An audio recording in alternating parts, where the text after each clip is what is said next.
eu trabalhava no Banco do Brasil, Uhum. e estava fazendo um trabalho aqui em São Paulo. E eu já tinha ouvido falar nos documentos da Força Aérea Brasileira, né, do CIOANI, Central de Investigação de Objetos Aéreos Não Identificados, que tinha sua sede no Cambuci, no Quarto Comar, hoje tem um outro nome, que fica ali no Ipiranga.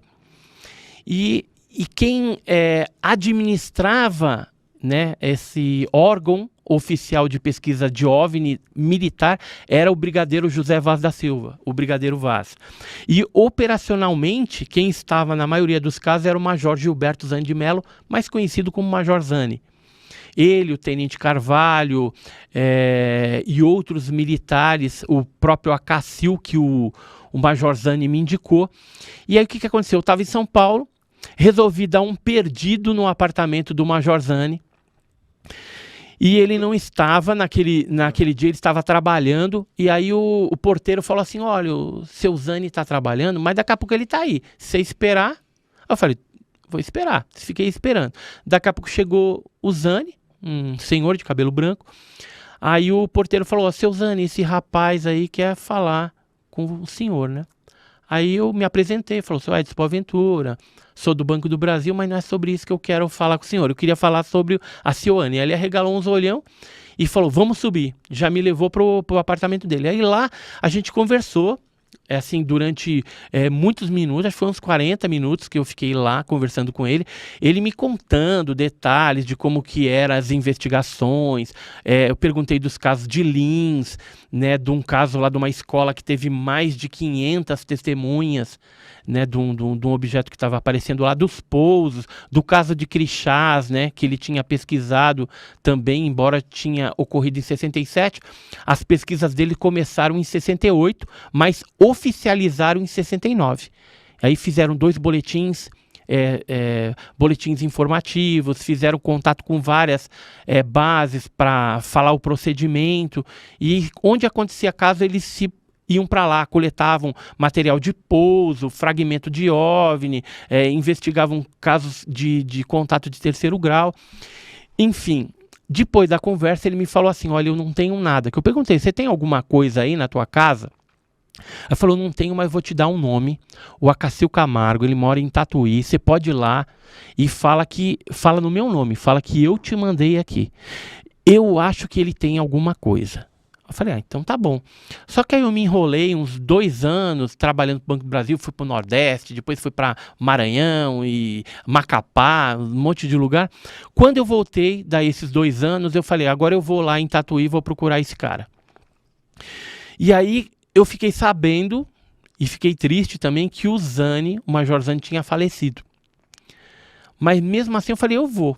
Né? Porque aí seria até um fator surpresa, né? Eu ia chegar lá, falar no nome de um cara que já estava falecido, né? Ele não estava mais vivo. Aí como é que ele ia, né, tirar a dúvida se é que ele ia fazer isso? Não fez, por minha sorte. Aí no sábado eu fui para lá, fui para Tatuí, tinha um telefone com o endereço dele, peguei na lista e fui direto na casa dele. Bati lá, apertei a campainha, atendeu a doméstica, né, a empregada dele lá, e falou, o seu Zani não está aqui. Ele está lá no Aeroclube de Tatuí. Aliás, não é o Zani, o seu Acacil Camargo. Aí eu peguei e falei, tá bom, tem um endereço de lá? Assim, assim, assim, aí fui para lá.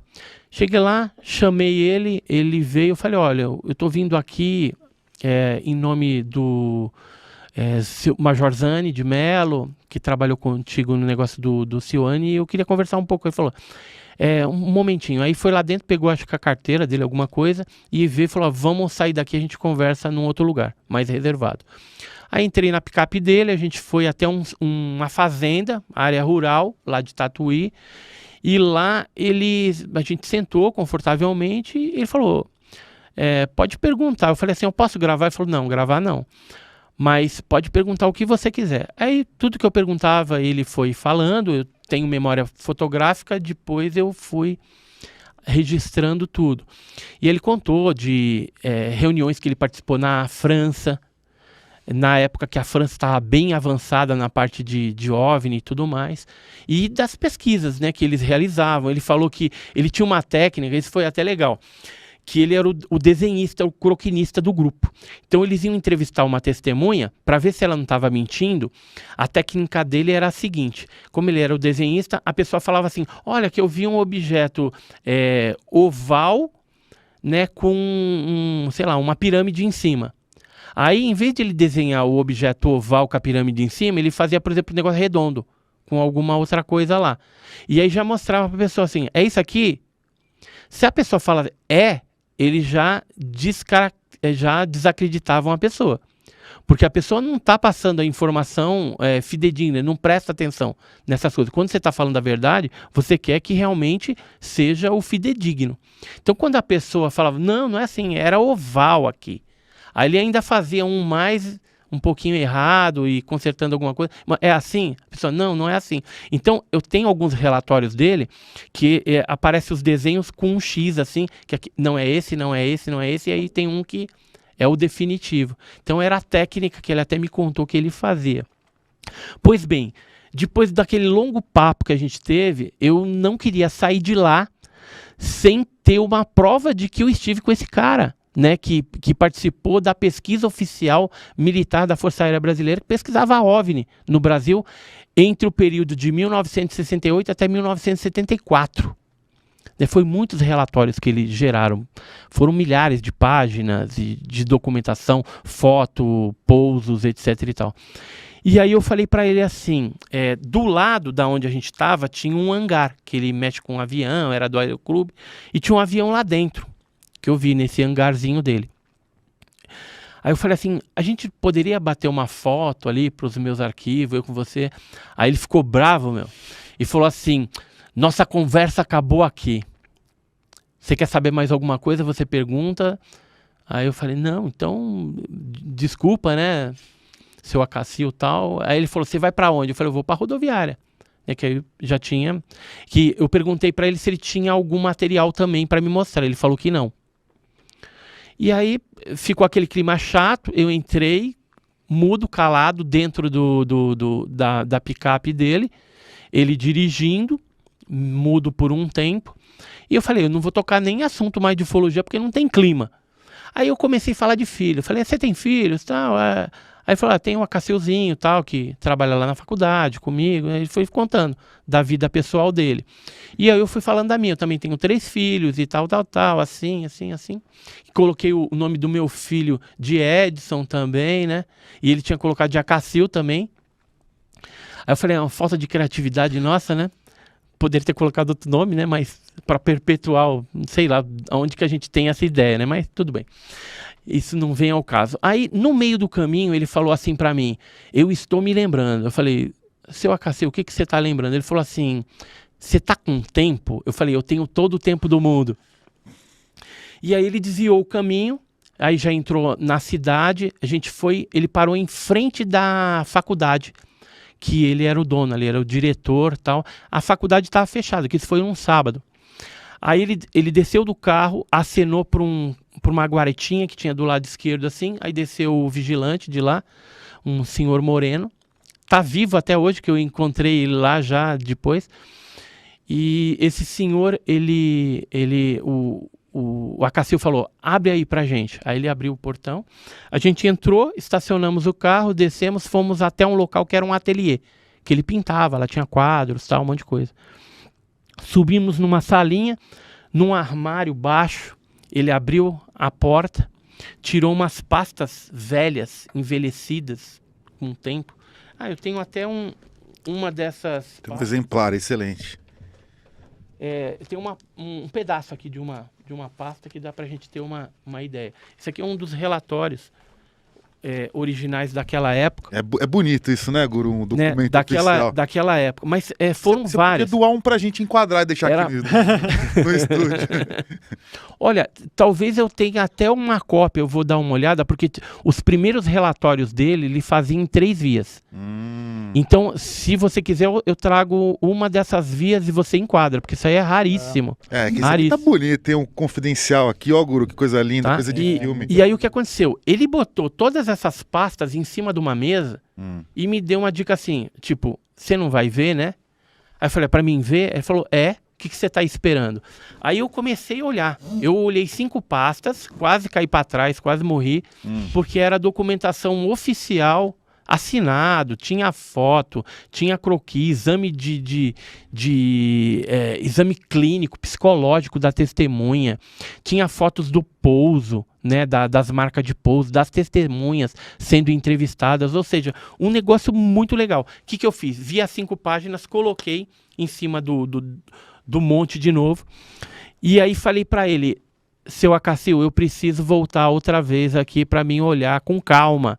Esse material é muita coisa. Aí ele falou assim, você é inteligente? Deixa eu ver se você é inteligente. Ele falou assim, ó, ali ó, tem tesoura, tem barbante, tem papelão, monte uma caixa. Aí, dentro de mim, eu falei assim, ele vai me dar esse negócio. Ele quer que eu monte a caixa para me colocar tudo dentro e vou levar. Eu tinha plena convicção que era isso. Só que o material que tinha ali não era suficiente para caber todas aquelas pastas que ele iria me doar.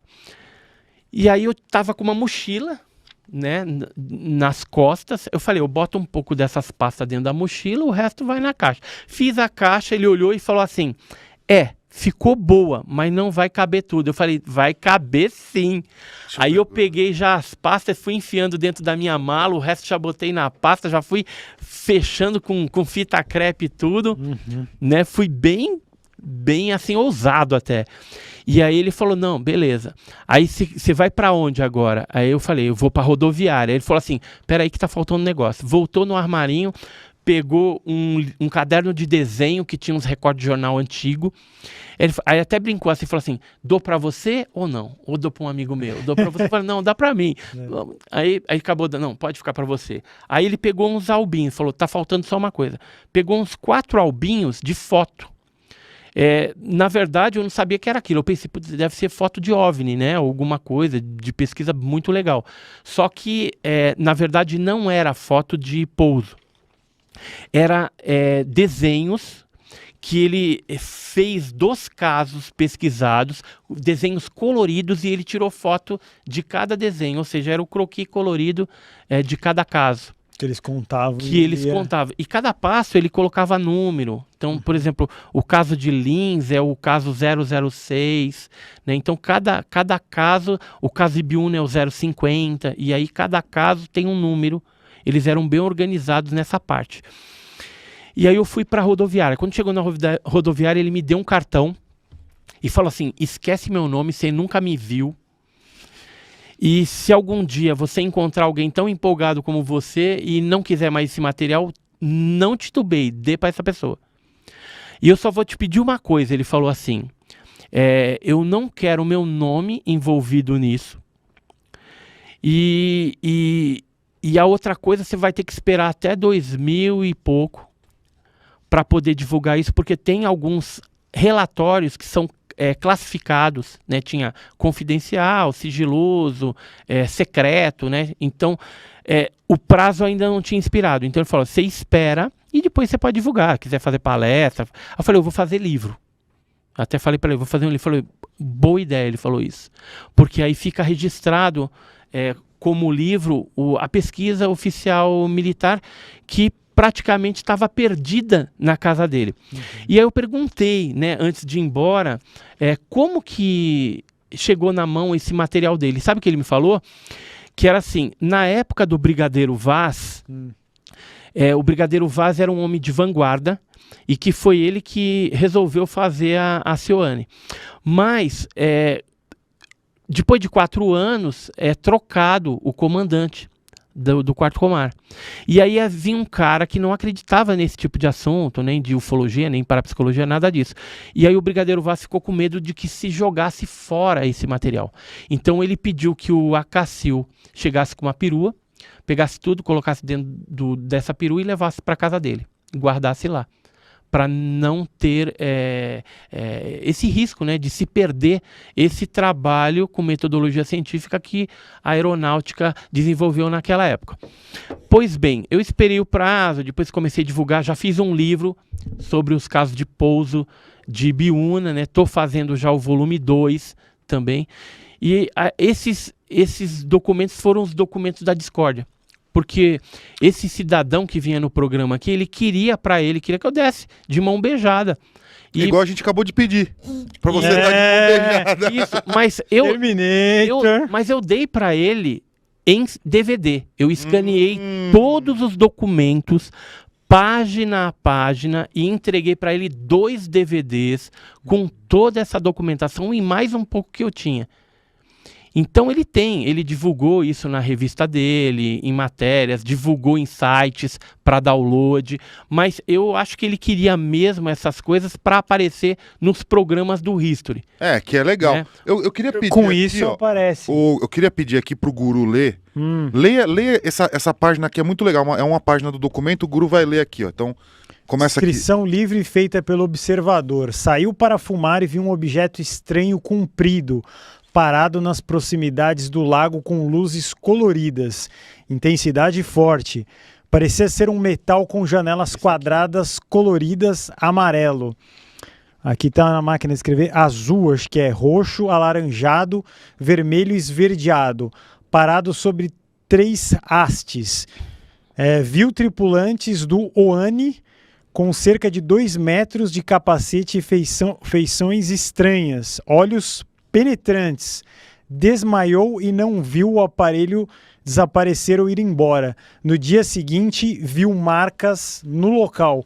Eu postei no meu stories, @zegraca lá, um pedaço desses confidenciais que eu tava mexendo no celular, exatamente pra galera que quer ver mais em close ali. Olha o desenho aqui, ó, que foi feito pela testemunha da nave, com os pezinhos, né? E aqui a marca de pouso que ficou. E a criatura que ele viu lembra muito um Grey, né? Com capacete. É igual aquele ali.